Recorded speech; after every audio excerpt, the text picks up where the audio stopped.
खून से इस कश्मीर को सेफ रखा, सरदार यहाँ पे बसते रहे, तो हमें ही इग्नोर किया जाता है। हमें बड़ी खुशी है कि उन्होंने कश्मीरी पंडितों को 2 सीटें उन्होंने रिजर्व की। ये सारा कुछ हो गया और सरदारों को दोबारा से इग्नोर किया गया।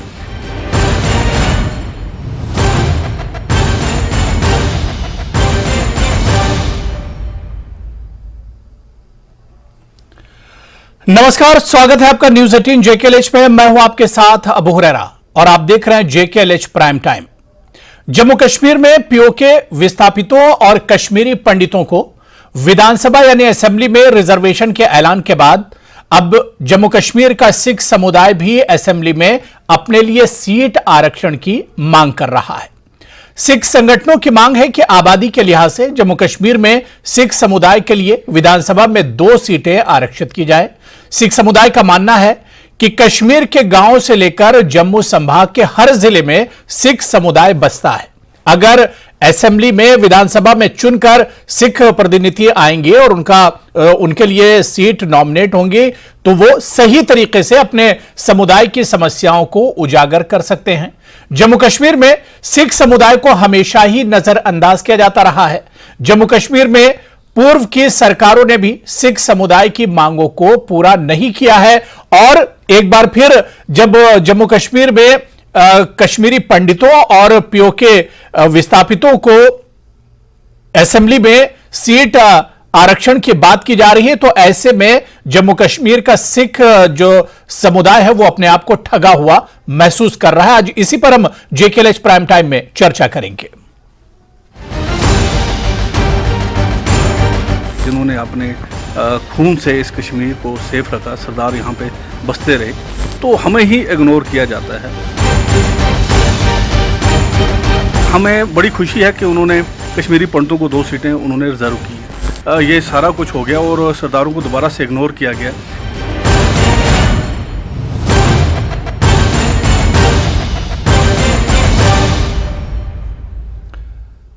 तो जम्मू कश्मीर के सिख समुदाय का मानना है कि उन्हें एक बार फिर इग्नोर किया गया है जब कश्मीरी पंडितों को और इसके अलावा पीओके जी जो रिफ्यूजी है, विस्थापित जो है, उन्हें असेंबली में सीटें उनके लिए आरक्षित की गई हैं। आरक्षण और रिजर्वेशन उन्हें दिया गया है। तो ऐसे में एक बार फिर सिख समुदाय कहीं ना कहीं एक तरह से नाराज नजर आ रहा है और फिर से इन्होंने डिमांड किया है कि असेंबली में उनके लिए सीट जो है आरक्षित की जाए। इसी को हम समझने की कोशिश करेंगे। बहुत खास मेहमान मेरे साथ जुड़ रहे हैं।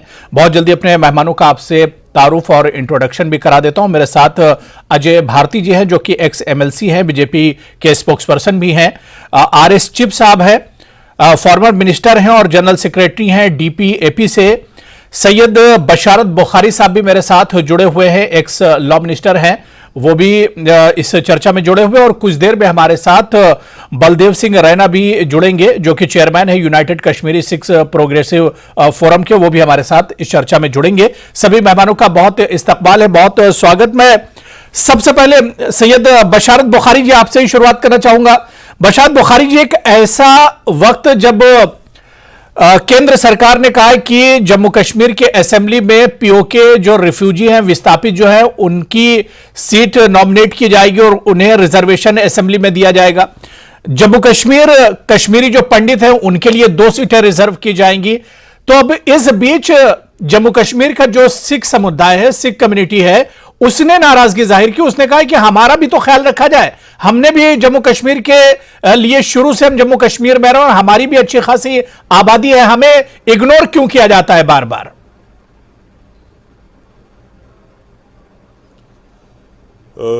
अबू हुरैरा जी, आपका बहुत बहुत शुक्रिया।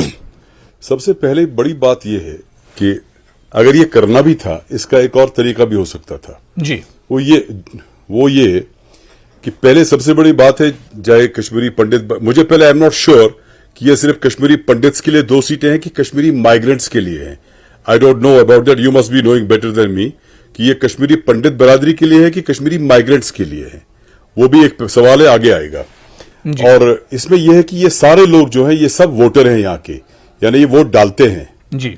और हमारे साथ, मुझे याद है आपके साथ अजय भारती जी है, ये भी MLC थे हमारे साथ जब मैं MLA था, मिनिस्टर था जी। और इनके साथ एक और कश्मीरी पंडित भाई थे, मुझे नाम याद नहीं आ रहा है, वो भी हमारे साथ एमएलसी थे जी। तो तरीका ये था कि ये काउंसिल को दोबारा बना देते, जिस तरह हमारी लेजिस्लेटिव काउंसिल में एमएलएज एमएलसीज को चुना करते थे और वो एक अच्छा प्रोसेस था, डायरेक्ट प्रोसेस था कि उनको चुनिंदा नुमाइंदे यानी एमएलएज चुनते हैं जिनको लोगों ने चुना है। उसके अलावा हमारी काउंसिल में मेरे ख्याल से 5-6 सीट्स की 3-4 सीट्स ऐसी थी जहां पर गवर्नमेंट या काबीना नॉमिनेट करती थी, गवर्नर साहब को भेजती थी। उसका एक तरीक़ेकार ये था कि उसमें आप जैसे असातिज़ा किराम जो हमारे हैं उनमें से भी लेते थे, अगर कोई बेहतरीन डॉक्टर होता शायद उनमें से भी लेते थे। उसका मतलब ये था कि सबसे बड़ी बात उसमें ये थी कि वो लोग जो जमीन पर हैं, जिनको जमीनी हकायक मालूम है, वो सरकार की रहनुमाई करें अपर हाउस में, which is known as house of elders. जी, ठीक है। तो अगर इनको कश्मीरी माइग्रेंट्स को या किसी और को सीट रिजर्व करना थी तो उनकी बात को पहुंचाने के लिए या उनकी बात को उजागर करने के लिए, तो इसके लिए बेहतरीन तरीका था कि वो काउंसिल में काउंसिल बनाते और एमएलसी की सीटें वहां रख देते, क्योंकि ये जो एमएलएज होते हैं ये डायरेक्ट नुमाइंदा होते हैं, चुने हुए नुमाइंदे होते हैं। हाँ, इसमें भी 2 रिजर्वेशन थी हमारे पास जो शायद आज भी है, मुझे मालूम नहीं। वो ये कि 2 खवातीन को नॉमिनेट किया जाता था। वो इसलिए वो बिला लिहाज मजहब मिल्लत, रंग, नस्ल, जात पात था। वो इसलिए कि हमारी खवातीन ज्यादातर सियासत में हिस्सा नहीं लेती हैं, इसलिए जो उनके इश्यूज हैं जो शायद हम लोग उजागर नहीं कर सकते या हमें मालूम नहीं या इदराक नहीं, ताकि वो खवातीन कर लेते। मुझे समझ नहीं आता है एक चीज की, इन्होंने असेंबली में इनको नॉमिनेशन के लिए ये बिल लाया है और मुझे लगता है कि जिस बात के लिए इन्होंने बिल लाया कल को ये काम आ जाएंगे। बीजेपी सरकार को ये याद रखना चाहिए कि कल को अगर कोई किसी और की सरकार होगी वो फिर आपके खिलाफ इसको इस्तेमाल करेगी। तो इसलिए ये डेमोक्रेसी का तरीका नहीं है। हां, अब अगर माइग्रेंट्स को मिला है, कश्मीरी, आप कहते हैं कश्मीरी पंडित्स को मिला है, तो सरदार बरादरी की मांग जायज है जी, बहुत ज्यादा जायज है। बिकॉज फिर इनको क्यों छोड़ रहे हैं आप? तो बिल्कुल हमारे साथ बलदेव सिंह रैना साहब भी जुड़ चुके हैं जो चेयरमैन है United Kashmiri Sikh progressive forum के, वो भी मेरे साथ जुड़े हुए हैं। बलदेव सिंह रैना जी, सर आपका भी बहुत स्वागत है जेकेएल प्राइम टाइम में। बलदेव सिंह जी, सर मेरी आवाज आप तक आ रही है? हाँ, बिल्कुल आ रही है जी जी, बिल्कुल आ रही है। बलदेव जी, जिस तरह से सैयद बशारत बुखारी जी ने कहा कि सिख समुदाय की और आप लोगों की जो डिमांड है कि असेंबली में आपके लिए भी सीटें, सिख समुदाय के लिए भी सीटें रिजर्व की जाए, तो ये मांग बिल्कुल जायज है। लेकिन आपने कहा कि आज तो नजरअंदाज किया गया, लेकिन इससे पहले की भी जो सरकारें थी सबने सिख समुदाय को इग्नोर किया है, नजरअंदाज किया है। इससे पहले जो बारामूला डिस्ट्रिक्ट था वहां पे हमारे मिनिस्टर रहे हैं, और अगर आप 47 से पहले की बात करें जी, तो जो पहली कैबिनेट थी उस पे हमारे लिए 2 सीटें रिजर्व रहती थी, एवं के बुद्धिस्ट के लिए लेह में सीट जरूर थी। तो आज हम गवर्नमेंट से यही अपील करते हैं कि अगर आपने एक फैसला लिया और जो सिख जो समुदाय जो लोग यहाँ पे हैं वो इस टफ कंडीशन में यहाँ पे रहे और अपनी जगह को छोड़ के नहीं गए, और आज अगर आप उनको यही सलाह दे रहे हो कि भाई अगर आप जो माइग्रेंट के लिए आप कर रहे हो और नॉन माइग्रेंट कश्मीरी सिख के लिए हमने हर बार एक मेमोरेंडम दिया है, बात की है कि जो नॉन माइग्रेंट कश्मीरी सिख हैं उनके लिए सोचा जाए। बार बार हमने ये बात की, आज एक मौका था और सबको एक ये इच्छा थी कि सबको लगता था कि हमारे साथ कुछ अच्छा होगा, लेकिन आज भी सिखों को इग्नोर किया गया, जो खासकर कश्मीरी वैली घाटी के सिख हैं जो बहुत दूर दूर रूरल एरिया में रहते हैं और जिनकी हैंड होल्डिंग की जरूरत थी आज करने की, आज फिर उनके साथ एक बार धक्का हुआ। तो बिल्कुल एक बार फिर अपने आप को आप लोग ठगा हुआ और सिख समुदाय अपने आप को ठगा हुआ महसूस कर रहा है। इस पर जरूर हम BJP spokesperson Ajay Bharti ji हमारे साथ हैं, उनसे हम जवाब लेंगे, लेकिन इससे पहले मैं आरएस चिप साहब आपके पास आना चाहूंगा। चिप साहब, जिस तरह से सिख समुदाय और यहां पर बलदेव सिंह रैना जी ने कहा कि जब सबको कश्मीरी पंडितों को पीओके जी जो विस्थापित हैं उन्हें जब सीट उनके लिए रिजर्व की जा रही है असेंबली के अंदर, तो फिर सिख समुदाय को क्यों इग्नोर किया जा रहा है? देखिए, मुझे ऐसा है जैसे बुखारी साहब ने कहा, पहले तो हमें सिचुएशन को समझना पड़ेगा। देखिए, यहां तक सिख समुदाय की डिमांड है असेंबली में रिजर्वेशन की, मैं भी कहता हूं कि ये बिल्कुल जायज़ है, लेकिन क्या ये कश्मीरी सिख के बारे में बात कर रहे हैं या टोटल सिख समुदाय जो जम्मू कश्मीर में है? दूसरी बात मैं कहना चाहता हूं कि रिजर्वेशन को टोटलिटी में देखा जाना चाहिए, और इवन जो हमारे रिफ्यूजीज हैं पीओजे के 1947 के, 1965 के, 1971 के, उनको एक सीट देना जो है वो बिल्कुल बेइंसाफी है। यहाँ तक कि जो जॉइंट पार्लियामेंट्री कमेटी बनी थी जी, जिसमें रूडी साहब जिसके अध्यक्ष थे, उसमें भी कहा गया था कि जो पीओजे के रिफ्यूजीज हैं उनको 8 सीटें देनी चाहिए, और इन्होंने सिर्फ एक सीट जो रखी है रिजर्वेशन के लिए, ये बिल्कुल गलत है। मैं खुद डिस्ट्रिक्ट मीरपुर का पीओजे के का रिफ्यूजी हूं, और मैं ये कहना चाहता हूं कि हमारे जो रिफ्यूजीज की डिमांड है वो 8 सीटों की है। दूसरी बात ये मैं कहना चाहता हूं कि जैसे बुखारी साहब ने कहा, मैं उनके साथ सहमत हूं, अगर ये अपर हाउस या JNK लेजिस्लेटिव काउंसिल को डिसॉल्व नहीं किया जाता तो वो एक माध्यम था जिसमें अलग अलग ग्रुप्स को या अलग अलग जो समुदाय हैं उनको रिजर्वेशन दी जा सकती थी। और चौथी बात मैं ये कहना चाहता हूं कि हमें कोई एतराज नहीं कि अगर कश्मीरी पंडितों को 2 सीटें दी जा रही हैं, लेकिन ये देखना है कि कश्मीरी पंडितों की जो आबादी है वो जो 1,56,700 कुछ है, और जो पीओजे के रिफ्यूजी हैं वो 12 लाख हैं। इसी तरह जो सिख समुदाय के लोग हैं वो भी 1.5 लाख से ज्यादा हैं। तो मैं समझता हूं कि सिख समुदाय की डिमांड बिल्कुल जेन्युइन है, लेकिन एट द सेम टाइम जो पीओजे के रिफ्यूजीज हैं उनके डिमांड को इग्नोर नहीं करना चाहिए। बल्कि मैं ये कहना चाहूंगा कि अगर हम कठुआ से लेके पुंछ तक देखें तो 12 लाख से ज्यादा हमारी आबादी है, और अगर बीजेपी की सरकार, तो चिप साहब कम से कम एक शुरुआत तो हुई है, जो पीओजे रिफ्यूजीज को एक सीट तो कम से कम ऐलान हुआ है। सिख समुदाय को तो इस बात का अफसोस है कि उन्हें हमेशा इग्नोर किया गया, और जब एक मौका था उस वक्त भी उन्हें उनकी याद नहीं आई। अबू जी, मैं टोटली आपके साथ हूं, और रैना साहब के साथ उनको रिजर्वेशन में लाना चाहिए, लेकिन एक सीट पीओजे के रिफ्यूजियों के लिए बिल्कुल ना के बराबर है जी, और हम इसको टोटली अनएक्सेप्टेबल। और मैं ये कहना चाहूंगा कि ये भी सिचुएशन हो सकती है कि अगर सरकार ने ये बात नहीं मानी तो रिफ्यूजी समुदाय में आंदोलन तक भी बात आ सकती है, और ये बड़ी बड़ी बेइंसाफी है। जहां तक कश्मीरी पंडितों को दिया जा रहा है हम इससे खुश हैं, हमें कोई एतराज नहीं, 2 के बजाय 4 सीटें दीजिए, लेकिन रिजर्वेशन के सिस्टम को टोटलिटी में देखिए। Let's have an integrated view. जी जी, आबादी के लिहाज से रिजर्वेशन दिया जाना चाहिए। आपकी डिमांड जी, बिल्कुल। मैं अजय भारती साहब, जो बात यहाँ पर जो हमारे साथ पैनलिस्ट जुड़े हुए हैं और सब कहीं ना कहीं बड़े विद्वान और इंटेलेक्चुअल पैनलिस्ट हमारे साथ जुड़े हुए हैं, सीनियर पॉलिटिशियन है हमारे साथ, और बलदेव सिंह रैना जी ने जो बात कही कि एक अच्छा मौका था, कश्मीरी पंडितों को आपने रिजर्वेशन दिया, पीओके रिफ्यूजीज जो विस्थापित हैं उन्हें रिजर्वेशन दिया, फिर आप सिख समुदाय और कम्युनिटी को क्यों भूल गए? उनका ख्याल क्यों नहीं आया सरकार को? अबू हुरैरा साहब, आपको और मेरे को पैनलिस्ट्स को नमस्कार, आदाब, सलाम। सबसे पहले मैं कुछ करेक्शंस, फैक्चुअल करेक्शंस की तरफ आपका ध्यान आकर्षित करना चाहता हूं, जिसकी तरफ मेरे सीनियर बशारत बुखारी साहब ने आपको एक बात कही थी। कश्मीरी पंडितों को नहीं मिला, किसी भी समुदाय को रिलीजियस आइडेंटिटी पर नहीं मिला है।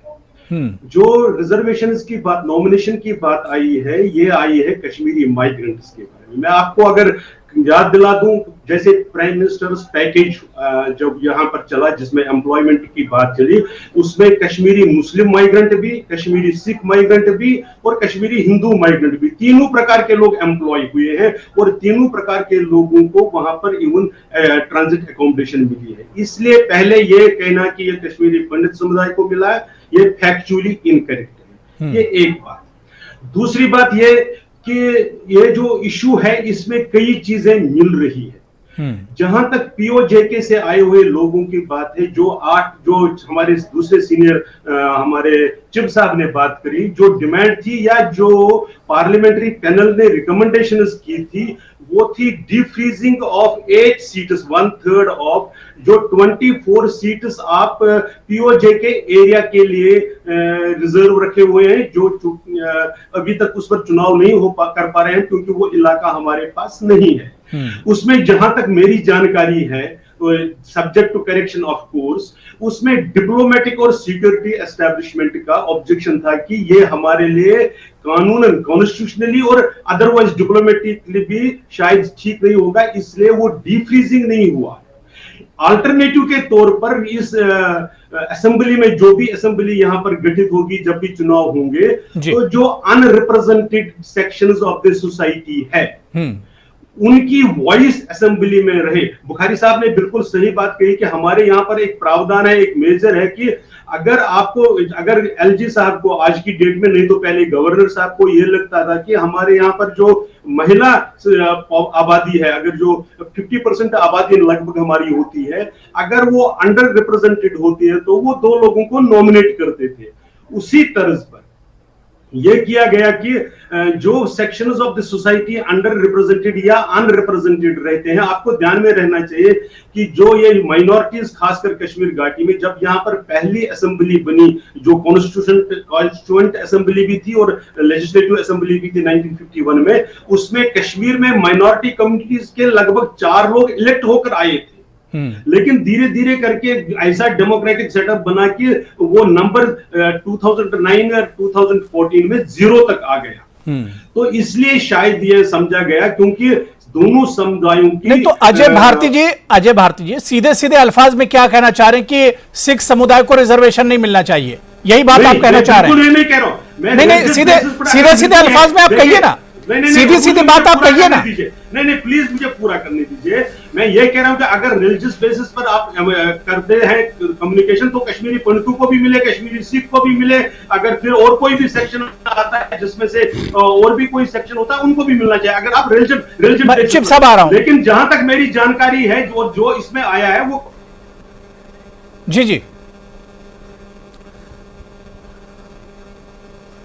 जी अजय भारती जी जल्दी से कंटिन्यू कीजिए। टू बी नॉमिनेटेड, वो सिख भी हो सकता है। ये मैं कह रहा हूं, मैं ये नहीं कह रहा हूं कि उनकी मांग जायज या नाजायज को तो मैं जा ही नहीं रहा हूं। मैं कह रहा हूं अभी जो एग्जिस्टिंग स्ट्रक्चर है, जो ठीक है, बलदेव सिंह ये कुछ कहना चाह रहे हैं। बलदेव जी सर, आपने मेरे भाई बुखारी साहब को सुना, चिप साहब को सुना, अजय भारती जी को मैं एक चीज कह दूं कि पिछली बार हम होम मिनिस्टर साहब को मिले थे और हमने कश्मीरी जो कश्मीरी लोग हैं, जो नॉन माइग्रेंट लोगों के लिए 500 सीटें, हमने 500 जॉब के लिए हमने पोस्टें निकाली थी। और वो सेक्रेटरीट में आते आते वो 500 जॉब जो थे वो नॉन माइग्रेंट जो थे कश्मीरी लोग थे, उसमें हिंदू भी था, सिख भी था, पंडित भी थे। और सेक्रेटरीट में उसको स्पेशली उस ऑर्डर को चेंज करके कश्मीरी पंडित किया गया। और अभी मेरा भाई बोलता है कि जिस तरह दी हमने सीटें पंडितों को नहीं दी, आप पंडितों को 4 सीटें दें, हम खुश होंगे। सबसे पहले मैं खुश हूंगा क्योंकि कश्मीरी पंडित हमारे भाई हैं, उन्होंने बड़ा बुरा समय देखा है। यहां से अपना घर छोड़ के जाना कोई छोटी बात नहीं होती। और दूसरा जो है, ये जो कश्मीरी जो हमने जो अपनी रिप्रेजेंटेशन दी थी, हमने नॉन माइग्रेंट कश्मीरी सिख दी थी और हमने कश्मीर की बात की थी। और जिसके लिए हमारे एचएम साहब, हमारे होम मिनिस्टर साहब, हमारे जितने भी जिन लोगों को भी, हमारे एलजी साहब, स्पेशली हम उनको मिले और उन्होंने इस बात का बोला था कि हम आपकी रिजर्वेशन का पूरा ख्याल रखेंगे। अगर आप देखेंगे कि नॉन माइग्रेंट कश्मीरी सिख के लिए कोई भी कोटा, कोई रिजर्वेशन और कोई भी असेंबली में, जो इससे बड़ा धोखा जो है, जो सिख लोग यहाँ पे पिछले 30 साल से रह रहे हैं और इतना उन्होंने बर्दाश्त किया। चिट्ठी सिंहपुर हुआ, मैजो नगर कांड हुआ, हर दिन मतलब एक जदोजहद में वो रह रहे हैं। और उस कम्युनिटी को जो कश्मीर में रह रही है उसको आप इग्नोर कर रहे हो। और हम कितनी कोशिश कर रहे हैं कि आज हमारे भाइयों को हम कश्मीरी पंडितों को लाके वापस बसाएं। क्या गवर्नमेंट ऑफ इंडिया ये चाहती है कि कश्मीरी सिख भी कश्मीर से निकल के चले जाएं और फिर हम इनको वापस लाएं, फिर हम इनके ऊपर रिलीफ भी दें, इनके फ्लैट्स भी बनाएं? और जो लोग यहाँ पे जी रहे हैं, रह रहे हैं, उनके लिए हम सोच नहीं रहे हैं, उनको हम स्ट्रांग, उनकी हैंड होल्डिंग नहीं, उनको स्ट्रेंथ नहीं कर रहे हैं। तो मैं ये गवर्नमेंट ऑफ इंडिया का कंसर्न होना चाहिए कि जो कश्मीरी सिख यहाँ पे रह रहा है, कम से कम नॉन माइग्रेंट कश्मीरी सिख की हम बात कर रहे हैं कि वो जो कश्मीर में रहा है उसने अपने जो लोग हमारे गांव में थे उन्होंने गांव की प्रॉपर्टियां बेची, वो शहर में आ गए। जितना नुकसान इस 30 साल में कश्मीरी सिख का हुआ वो किसी का नहीं हुआ। अजय भारती जी जल्दी से जवाब दे दीजिए। मतलब मैं बुखारी जी आपके पास भी आ रहा हूँ और मैं चाहता हूं आपके पास भी आ रहा हूँ।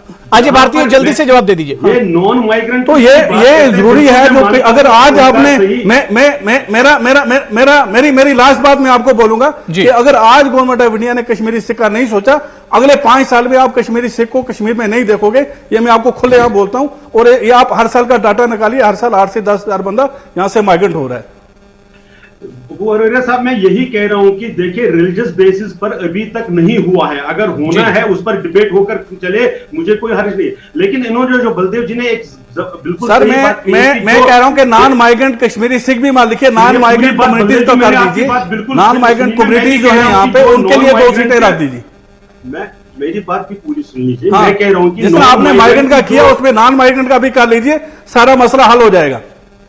मेरी बात तो सुन लीजिए पूरा। पहले तो मैं ये कह रहा हूं कि जो नॉन माइग्रेंट्स वहां पर रिलीजियस माइनॉरिटीज रही है, चाहे सिख रही, खासकर सिख और जो हिंदूज भी वहां पर, अगर आप देखेंगे वहां पर ऐसे ही उनकी बहुत से इश्यूज है, इसमें कोई बात नहीं है। और उसमें खासकर इकोनॉमिक इश्यूज बहुत सीरियस है। मैं पॉलिटिकल रिप्रेजेंटेशन चूंकि हम बात कर रहे हैं, क्या वो रिलीजियस बेसिस पर कॉन्स्टिट्यूशनली अलाउड है? मैं सिर्फ उस लिमिटेड पॉइंट पर हूं।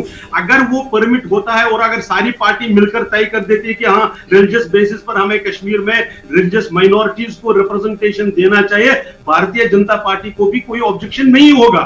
लेकिन आज की डेट में क्या वो परमिसेबल है? क्वेश्चन मैं उस पर कह रहा हूं। मैं इनकी मांग की नाजायज नहीं कह रहा हूं। मैं देखिए अब मेरे पास समय बहुत कम बचा है। चिप साहब बहुत देर से वेट कर रहे हो, बुखारी साहब भी।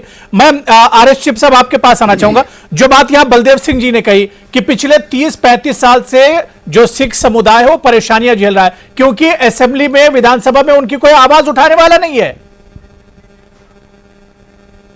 देखिए अबू जी, ऐसा है, मुझे भारती जी माफ करेंगे, इन्होंने रिजर्वेशन का बेसिस जो है वो माइग्रेंट पे लिया है। अगर कश्मीरी पंडित माइग्रेंट्स ने सफर किया, मैं इस बात को मानता हूं, लेकिन यहां तक और बलदेव सिंह जी ने कहा है कि सिख जो माइग्रेंट हुए हैं या सिखों ने बड़ा सफर किया, मैं उनसे भी सहमत हूं।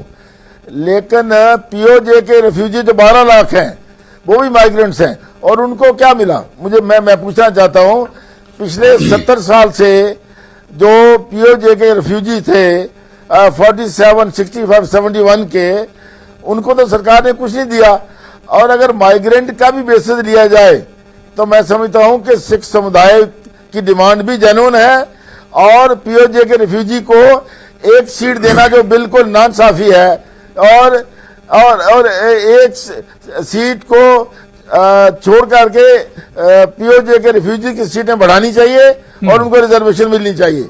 चलिए, मैं बशरत बुखारी जी आपके पास आना चाहूंगा। सर, जिस तरह से बलदेव जी ने कहा कि अगर इसी तरह के हालात रहे और सिख समुदाय का ख्याल नहीं रखा गया, क्योंकि सैयद बशरत बुखारी जी आप कश्मीर की सियासत से बहुत करीब से बुखारी जी आप जुड़े रहे हैं, चाहे पीडीपी हो, चाहे एनसी हो, चाहे कांग्रेस हो, कोई भी पार्टियां हो, बीजेपी भी, इवन सिख समुदाय का किसी ने ख्याल नहीं रखा और आज इसी वजह से इन्हें डिमांड करनी पड़ रही है और सड़कों पर निकलना पड़ रहा है। उसमें मैं असहमत हूं, आई डिसएग्री।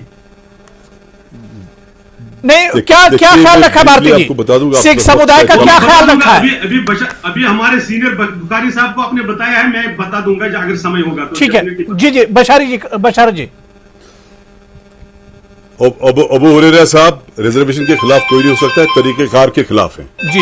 इसका तरीकेकार ये होता है कि आप काउंसिल बना दीजिए, वहां पे रिप्रेजेंटेशन दे दीजिए जी। मैं आपको बता दूं, मैं भी एमएलसी रहा हूं 5 साल, 6 साल एमएलए रहा, फिर 3 साल मिनिस्टर रहा और मेरे साथ अजय भारती जी और वो हमारे दूसरे याद नहीं आ रहा उनका नाम, वो भी एमएलसी थे। क्या इन्होंने अंबरदार जी, क्या इन्होंने रिप्रेजेंट नहीं किया कश्मीर? क्या इन्होंने अपनी कम्युनिटी को रिप्रेजेंट नहीं किया? क्या हमने रिप्रेजेंट नहीं किया? क्या एज मिनिस्टर, रिलीफ मिनिस्टर मैंने इनको आराम देने के लिए तगतव नहीं किया? ऐसा नहीं होता है। तरीकाकार ये है कि अगर इस तरह की रिजर्वेशन देनी है तो वो आप काउंसिल में दे दीजिए, क्योंकि एमएलए होते हैं elected representatives directly, number 1। Number 2, जिनको आप नॉमिनेट करेंगे कल, तो जब कल सरकार को अपना सरकार को जब अपनी मेजॉरिटी दिखानी हो उस वक्त एमएलए का रोल बनता है। क्या इनका भी बनेगा? इनका तो कोई हक ही नहीं बनता है, बिकॉज ये डायरेक्ट है नहीं। और अब अगर इन्हें दे दिया तो सरदार बरादरी को दे दीजिए, क्यों नहीं देंगे आप इनको? बिल्कुल, क्यों नहीं देंगे आप? मैं तरीकेकार के खिलाफ हूं। मैं आज भी कह रहा हूं आपको कि इनको एमएलसी बना दीजिए, आप काउंसिल दोबारा से रिक्रिएट कर लीजिए, एमएलसी काउंसिल में इनको रिप्रेजेंटेशन दीजिए। अगर ऐसा नहीं करेंगे तो अजय भारती जी के जरिए मैं बीजेपी सरकार को यह बोल रहा हूं कि जितनी भी 90 की 90 सीटें हैं, इन सबको नॉमिनेट कर दीजिए, डेमोक्रेसी का बेड़ा गर्क कर लीजिए। आप गर्क करने आए हैं, गर्क करते रहिए, हम आपको मुबारकबाद देंगे। नहीं, बिल्कुल, जो हकदार है उन्हें तो उनका कम से कम हक मिलना चाहिए। और सिख समुदाय भी देखिए कितने 90s जैसे कितने बुरे हालात, नॉट इलेक्टेड। नहीं, बिल्कुल बिल्कुल बशारत जी, आप जो बात कर रहे हैं काउंसिल में, नॉट इन असेंबली।